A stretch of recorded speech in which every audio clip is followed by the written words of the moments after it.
So we've just looked at long and short, but there are some other ways to fill in for your leaves and petals. So we've got satin stitch, which I'm going to just do a video of now to go onto canvas. Chain filling stitch we looked at last week.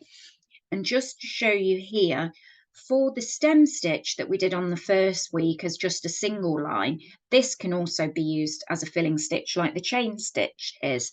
So I've done here a row of stem stitch and then finished that off, and then I've done another row of stem stitch as well.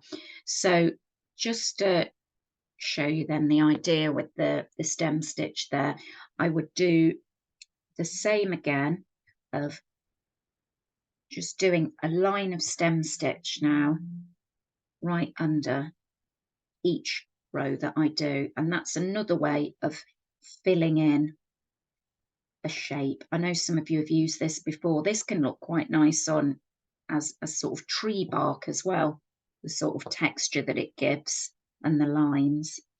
So I'm just doing a stem stitch here along underneath the last one that I've done. So you just fill in the shape with this, and I'd stop and start at the end of each row of your stem filling stitch.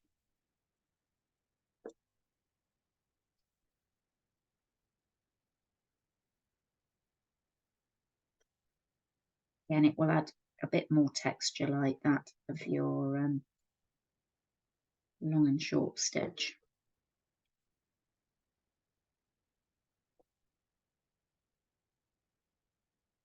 So I just fill that in and carry on until I've got all the way to the edge of my leaf, but I'll just tie it off here at the end and then carry on. So for the satin stitch, there's a few tips with doing a satin stitch that I'm just going to do in here. So if you've got quite a large shape, it's easier if you start in the middle and work one side and then the other to keep your stitches nice and straight. The other thing that you can do is mark on with your fabric marker the stitch direction of your satin stitch. So if I start here in the center, then as we talked about with the long and short stitch, if you do it with sort of 6 ends, as I've done here, it's sort of really quite thick.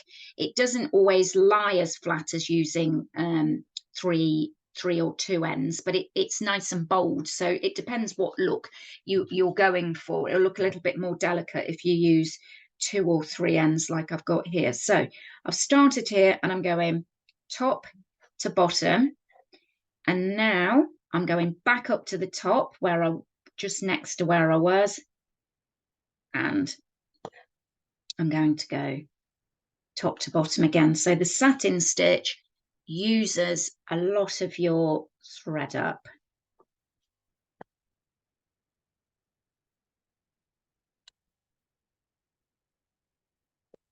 The other thing we can look at when we're looking at lots of different filling stitches is a kind of couched filling stitch, which was often used as a sort of threads material saver, really. So I'm just working that in straight lines along the edge of my shape.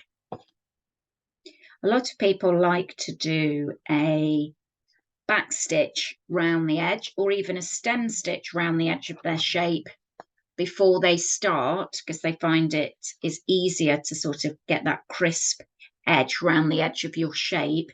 So that's something you could always try.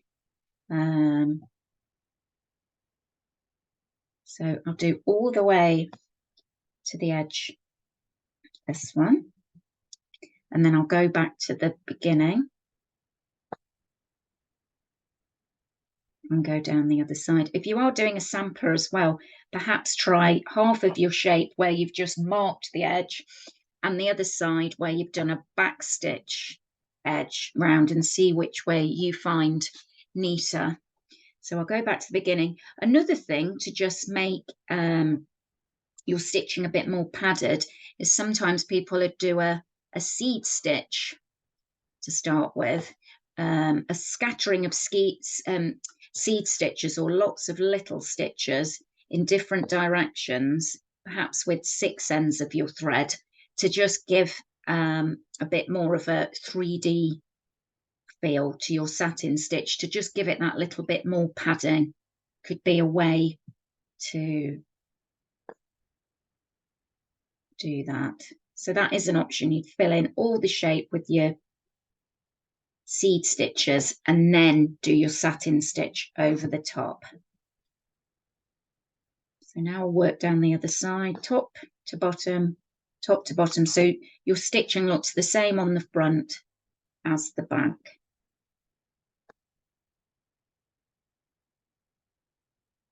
If you want a really, really heavy looking satin stitch that does use a lot of thread, but makes your satin stitch really quite relief and padded, one step further than adding the little seed stitches, like I've mentioned, is to do your padded satin stitch. So what you do is do all your stitches in one way. I'll finish there, leave this as just the one shape. And then you go back over those stitches horizontally, and then you've got a padded satin stitch. So top to bottom, or sorry, left to right, and back, left to right. So that gives you a really padded, thick shape. So you do one side and then the other, as close together as your vertical satin stitch. And then I'll do the other side, so that makes it really thick.